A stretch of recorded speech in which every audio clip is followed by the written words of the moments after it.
Hoy le toca ver el partido solo. Usted es de los míos. Pero bueno, lo importante es que hay mucha salud, mucha felicidad y mucha tranquilidad. ¡Mua! Epa Colombia, epa, epa, epa, epa, epa, epa. Rico, rico. Daneidy Barrera Rojas, mejor conocida como Epa Colombia, es una influencer colombiana que en los últimos días fue noticia porque fue condenada a pagar una multa de más de 407 millones de pesos, poco más de $100.000, y a pagar una pena de prisión de más de 5 años. Durante ese tiempo de prisión ella tampoco va a poder ejercer ni como influencer ni como youtuber.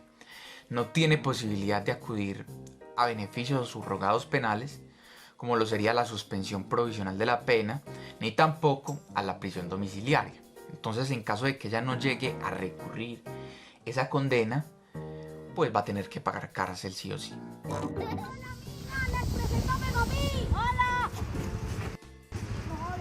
¡Peppa Pig, mostremos la queratina de niñas! Antes de entrar en materia, tengamos en cuenta una cosa, y es que el derecho, si pretende ser exitoso, pues tiene que hacer que la mayoría de personas se comporten conforme a lo establezcan las normas jurídicas. Y obviamente hay personas que no se van a comportar como establezcan las normas jurídicas. Y para este tipo de personas el derecho trata de obligarlas a la fuerza, a través del uso de la violencia, principalmente a través del sistema penal, con la imposición de penas. Entonces el sistema penal utiliza la fuerza o la violencia del Estado para que ciertas personas cumplan con las normas jurídicas, con determinadas normas. Digamos que las que se consideran más delicadas, entre comillas. Pero, ¿qué pasa? La violencia a primera vista es injustificada. Entonces el sistema penal a primera vista parecía estar injustificado. Entonces lo que hace el Estado, las personas, es tratar de justificar por qué debería existir un sistema penal. Entonces, ¿por qué debería existir un sistema penal? Nos responden, bueno, debería existir un sistema penal para retribuir lo mal que hizo el delincuente, por ejemplo. Nos dicen, no debería existir un sistema penal para prevenir los delitos, debería existir un sistema penal para resocializar a las personas, o debería existir un sistema penal para que la mayoría de personas se comporten conforme a derecho. Además, pues en los sistemas constitucionales como el colombiano, el procesado dentro de un proceso penal tiene una serie de principios, de garantías, de derechos, de valores que lo protegen, ¿cierto? Para que sea más legítima la actuación del Estado. Es como lo que decía Carlos Santiago Nino, que el debido proceso es una condición de legitimidad, de aceptación de la condena impuesta por el Estado. Y el debido proceso es un principio complejo que aplica a todo tipo de actuaciones judiciales y administrativas y que a su vez implica una serie de subprincipios. Por ejemplo, ¿qué subprincipios? El derecho a ser oído sin dilaciones injustificadas. Usted tiene derecho a que el proceso penal se adelante, digamos, lo más rápido posible, que no se retrase mucho.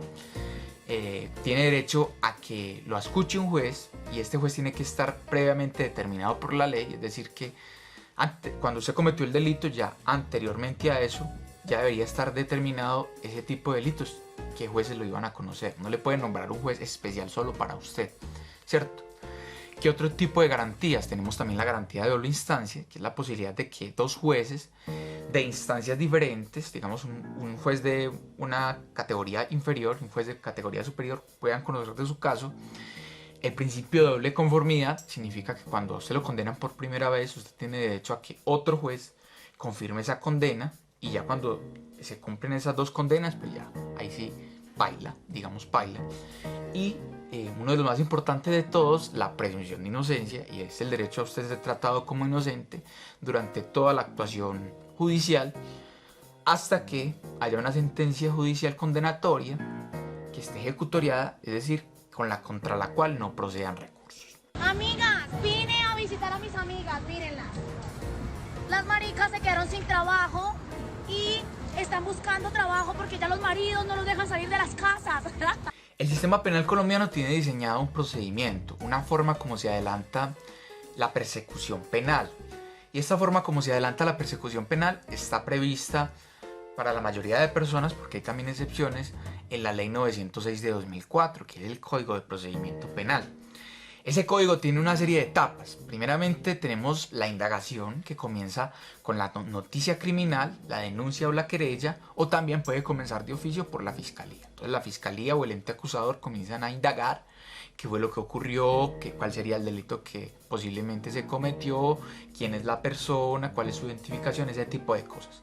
Posteriormente ya tenemos la investigación, que la persona que se está siendo investigada es formalmente comunicada a través de un acto que se conoce como la imputación. La fiscalía le informa que la están investigando, que le están adelantando un proceso penal mejor por determinado delito, bajo los siguientes hechos. Así comienza pues la investigación. Luego tenemos el juzgamiento, donde la fiscalía le entrega a la persona un escrito de acusación, donde aparecen los hechos, aparecen los delitos de lo que la acusa, aparecen las circunstancias y otro tipo de cosas. En el juzgamiento pues tenemos el juicio oral, donde se controvierten las pruebas y eventualmente se da el sentido del fallo condenatorio, se condena a la persona, o absolutorio, no se le condena.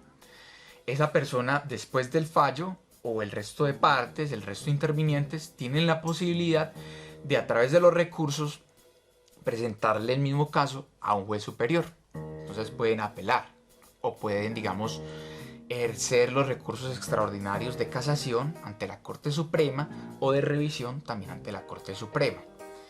Y ya, por último, una vez que ya no procedan recursos, tenemos la etapa de ejecución, donde la persona ya está condenada, digámoslo así, y ya se tiene que entender con el juez de ejecución de penas. Por ejemplo, si va a pedir subrogados penales o beneficios, la suspensión provisional, la prisión domiciliaria, o si se la van a revocar. Estas etapas, digamos que en el proceso penal ordinario, en el procedimiento penal ordinario, se deben cumplir todas. Todos los momentos, todos los actos procesales, todas las audiencias se deben cumplir. Pero ¿qué pasa? El sistema desestimula que se agoten todas las etapas, sino que por el contrario pretende que se simplifiquen, que se acumulen o que se eliminen. ¿Y cómo lo hace? Pues particularmente hace uso de una herramienta que se llama la justicia premial.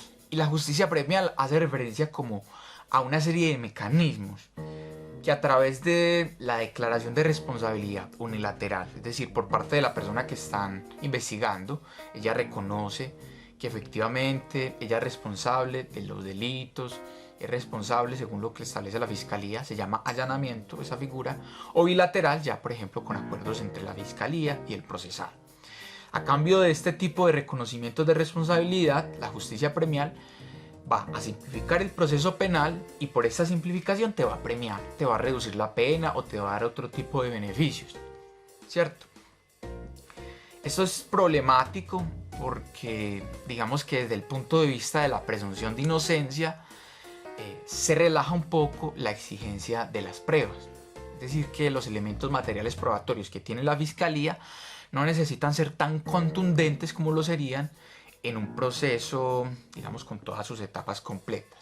Siempre miran lo malo mío, nunca miran lo bueno. Pero bueno, mientras algunos están saqueando los negocios que pueden ser de su mamá, de su papá o de algún familiar, yo estaba destruyendo lo que era el Estado. Sé que tampoco está bien hecho, pero es una de las formas en las que el pueblo se puede manifestar sin pasar desapercibido. Este video tal vez lo van a volver viral. Amigas, yo sé que tal vez alguna de sus familias que trabajan en el Estado tiene que recoger esto. Pero ¿saben qué? El Estado tiene que invertir millones de los que nos roban a nosotros para recuperar todo lo que estamos dañando. ¿Qué pasó con EPA Colombia? Bueno, tenemos que tener en cuenta un contexto, y es que en el año 2019 Colombia estaba en el marco de unas protestas en contra de la institucionalidad, un poco por la ineficacia, un poco por los abusos. Se pedía que el gobierno nacional protegiera las vidas humanas de los líderes sociales, porque aquí tenemos un problema grave en la ruralidad, sobre todo con la protección de líderes sociales. Muchos de ellos mueren, pues los asesinan, los matan. Además, pues hay abusos policiales, hay abusos del ejército. Todas las personas estaban protestando por eso, y algunas de estas protestas fueron violentas. Particularmente problemáticas desde el punto de vista del orden público. Pues hubo, por ejemplo, saqueos en tiendas. Hubo también quemas y destrucciones de centros de policía, ataques al transporte público, sobre todo Transmilenio allá en Bogotá. Y aquí es muy problemático porque, por ejemplo, en ciudades como Cali hay muchas personas que están armadas. Entonces, esas personas armadas también, un poco como en autodefensa, comienzan a disparar y uno no sabe qué es lo que termina de pasar ahí. EPA Colombia participó de estas movilizaciones y fue tan brillante, me disculpan pues el sarcasmo, fue tan brillante de grabarse dañando una estación de Transmilenio. Ella se grabó dañando una estación de Transmilenio con un martillo, pegándole a los vidrios, pegándole a los lectores de tarjetas. Según los hechos del proceso, que fueron recogidos en las dos instancias que tuvo este proceso, a las 15 horas del 22 de noviembre de 2019, día en el que se desarrollaba un paro general en todo el territorio nacional, Daneidi Barrera Rojas, conocida en las redes sociales como influencer, bajo los seudónimos de Chamita Cher o EPA Colombia, cubriendo inicialmente su rostro con una capucha y después sin ella, hizo presencia en la estación Bolinios del sistema Transmilenio, ubicada en la avenida Calle 51 Sur, entre las carreras 9ª y 7ª de esta ciudad, donde procedió a destruir con un martillo las puertas de vidrio, el dispositivo de lectura de tarjetas, los equipos de recarga automática y la registradora de acceso a la estación, situación que registró en un video en su cuenta de Facebook y cuyos daños ascendieron a la suma de 1.218.921.116 según el ente fiscal. Asimismo señaló la Fiscalía que existe registro fílmico que demuestra su participación en la destrucción de la URI de Tunjuelito en compañía de numeroso grupo de personas y la realización de un graffiti que decía Duque hijueputa. La Fiscalía le inició un procedimiento penal a raíz de todo eso por la comisión de 3 delitos. Pues el primer delito, el daño en bien ajeno, pues claro, pues que ella atacó el Transmilenio, que es un bien ajeno, y además agravado porque el Transmilenio es una sociedad anónima pública, a pesar de que los buses sean privados. El segundo delito por el que le iniciaron la actuación penal es la perturbación del servicio de transporte público, pues porque el transporte público, el Transmilenio presta un transporte público en la ciudad de Bogotá y pues supuestamente al ella atacarlo, pues perturbó el transporte público. El tercer delito fue la instigación a delinquir con fines terroristas. La Fiscalía decía que ella al publicar ese video atacando a la estación de Transmilenio estaba promoviendo que otras personas atacaran esa estación. Y no solo eso, sino que EPA Colombia, según la Fiscalía, reitero, sembraba el terror y la zozobra entre las personas, pues con esa actuación. Como víctimas reconocidas dentro del proceso, tenemos a Recaudo Bogotá SAS, que es la empresa que se encarga de administrar el recaudo de las tarjetas de Transmilenio y todo eso, y el Transmilenio, que es la empresa de transporte allá en Bogotá. EPA, durante una audiencia que se llama la audiencia de acusación, se allanó a los cargos, es decir, que reconoció la responsabilidad que tenía de manera unilateral por esos 3 delitos. Por esos 3 delitos ya reconoció la responsabilidad penal por esos 3 delitos. La decisión que conocimos la semana pasada, que la condenó finalmente a 5 años de prisión y a esa multa, corresponde a la sentencia de segunda instancia. En primera instancia ella había sido condenada por una pena inferior y gracias a esa condena inferior no había sido condenada por el tercer delito, ya no había sido condenada por instigación a delinquir con fines terroristas, había podido acceder a la suspensión provisional, es decir que la pena, la prisión no se iba a ejecutar, pero iba a estar bajo vigilancia. Entonces en caso de que ella incumpliera se aplicaba la pena.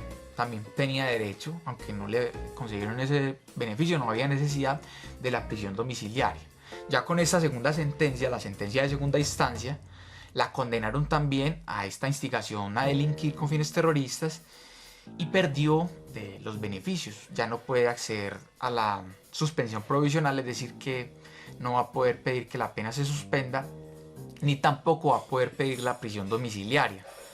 El juez de segunda instancia revocó la decisión de primera, la condenó también por instigación a delinquir con fines terroristas, la pena se aumentó y pues ya con ello ya quedó perjudicada. ¿Ella qué puede hacer? Bueno, ella puede hacer 3 cosas básicamente, aunque podría hacer más.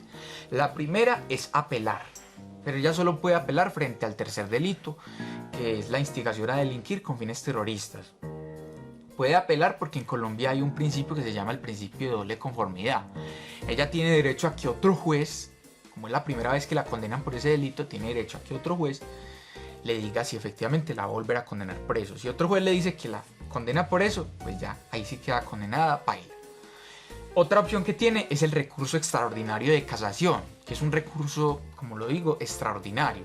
Entonces es muy exigente. Ella tiene que alegar que se cometió algún error dentro del proceso. Por ejemplo, que los jueces se equivocaron en la interpretación de las leyes o de la jurisprudencia, que hubo un error grave en la apreciación de las pruebas.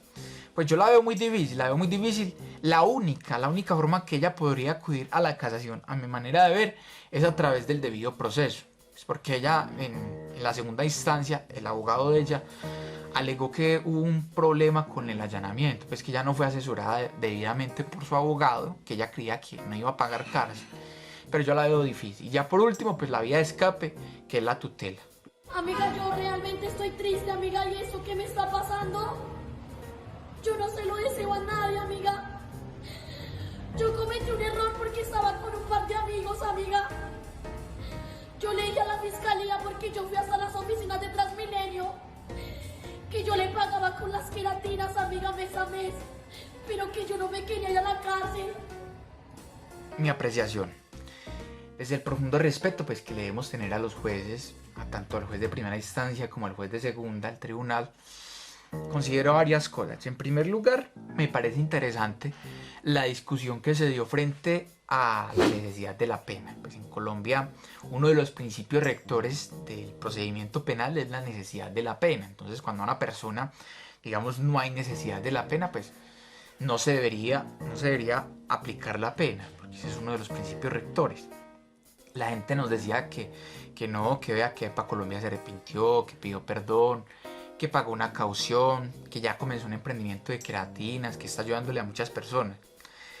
Entonces digamos que desde la necesidad de la pena, pues claro, se ven afectada la necesidad de la pena con respecto a uno de los fines de la pena, que es la resocialización. Entonces la gente decía que EPA Colombia ya se resocializó. Pero ¿qué pasa? La pena tiene otros fines también. Tiene otros fines tristemente. Y tiene fines como la prevención general. Y entonces la prevención general nos dice un poco, dice, vea, les dice a los influencers, vea, si usted quiere cometer lo mismo que hizo EPA Colombia, usted va a pagar por eso. Usted va a responder penalmente por esas actuaciones. Entonces como para prevenir que esos influencers o youtubers hagan lo mismo que ya hizo. Esa es la prevención general negativa. Y la prevención general positiva les va a decir a la población en general, a la comunidad, que la mayoría de las veces se comporta conforme a derecho, le va a decir, vea, como ustedes se están comportando bien, vea que sí estamos castigando a los que se comportan mal. Entonces como una suerte de unir a las personas. En segundo lugar, pues me parece que el juez de segunda instancia no debía condenarla a ella por el delito de instigación a terrorismo, a instigación a delinquir con fines terroristas. La juez de primera instancia tenía una argumentación que a mí me convenció un poco, que era que en el video ella no trataba de promover, no nos invitó a delinquir realmente. Y además el delito de instigación a delinquir exige que la invitación a delinquir sea lo suficientemente concreta. La Corte Suprema de Justicia ha dicho que no es decir vamos a robar, sino tenemos que decir vamos a hacer tal robo. No es decir cualquier delito, sino vamos a decir tal delito.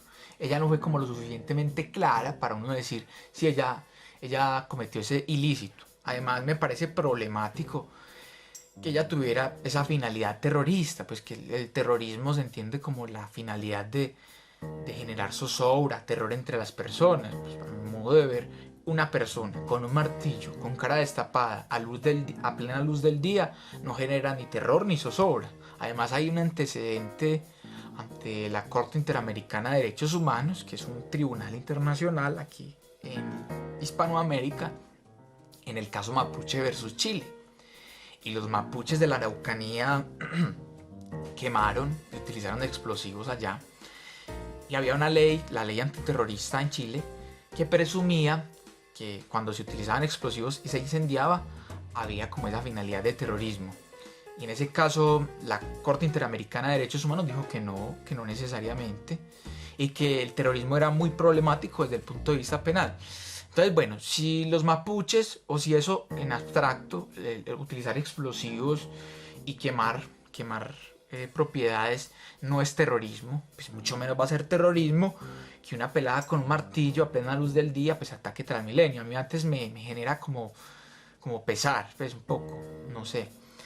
En todo caso, si absuelven a EPA Colombia, porque ella puede apelar, esa es la buena noticia, ella puede apelar frente a este tercer delito, frente a los otros dos no, ya no puede apelar.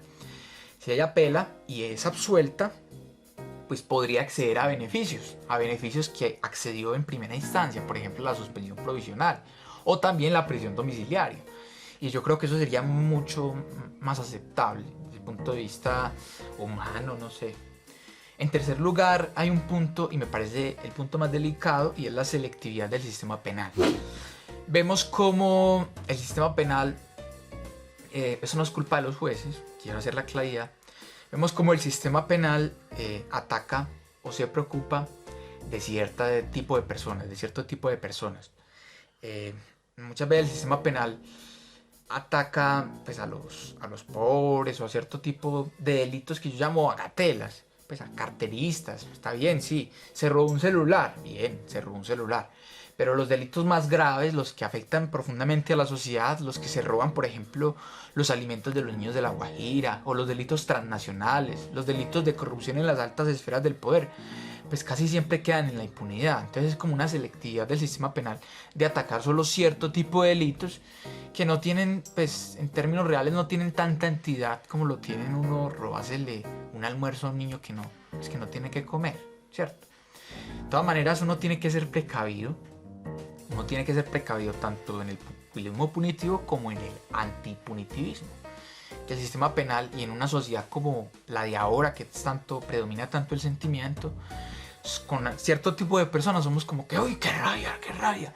Métalo a la cárcel, cadena perpetua, pena de muerte. Y con otro tipo de personas somos ¡ay, qué pesar, qué injusticia! No la condenen, qué pesar. No se trata de eso, sino que se trata de hacer lo más justo posible, respetando las garantías, pero haciendo también cumplir la ley. En todo caso, en la descripción del video les dejo las sentencias. Muchas gracias.